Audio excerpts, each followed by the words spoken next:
Get it! Got it! Okay!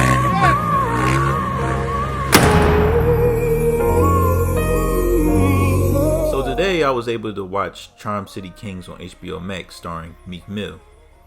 Yes, Philly Meek Mill, North Philly Meek Mill, 215 Meek Mill, Dreams and Nightmares Meek Mill. He was in it, and other familiar actors that I will get to in a moment are in it as well. If you don't know what the movie Charm City Kings is, it's basically a coming of age story about a young Baltimore kid named Mouse starring Jahad Diallo. You probably seen him from that Queen and Slim movie.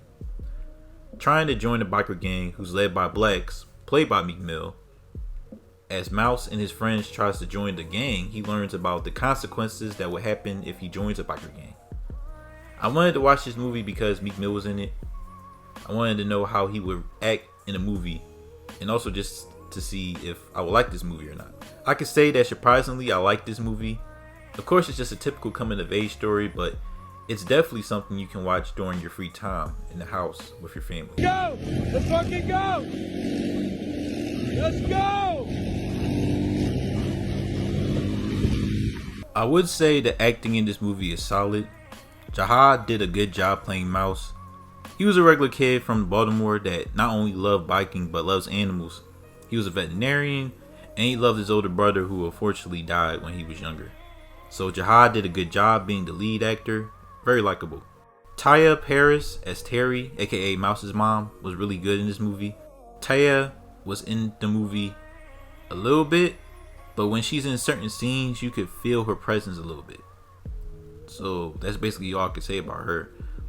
Will Catlett as Detective Rivers, who y'all probably remember from CW show Black Lightning. It was also in Lovecraft Country, coincidentally, in this week's episode. He was good.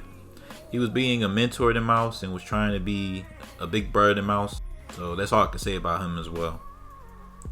Now, what can I say about Meek Mill as Blacks?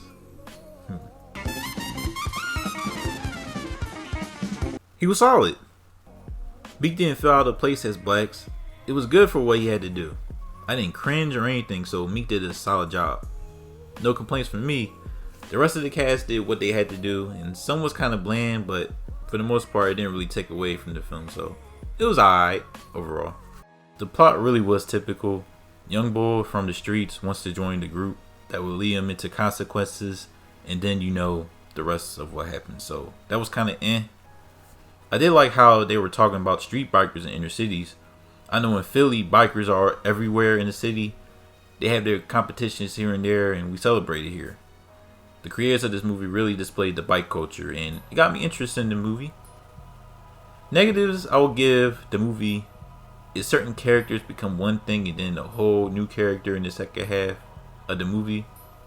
Like, you see this character acting the way he does, and then he switches up into a 180.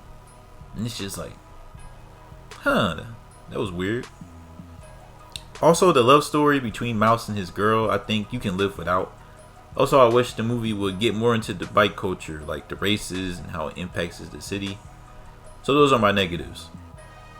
Other than the movie was surprisingly enjoyable. It's not a must-see, but Charm City Kings was very entertaining. And if you only watching the movie for Meek Mill, you'll have a good time watching the movie. So that's basically it. I will give Charm City Kings a 3 out of 5 stars.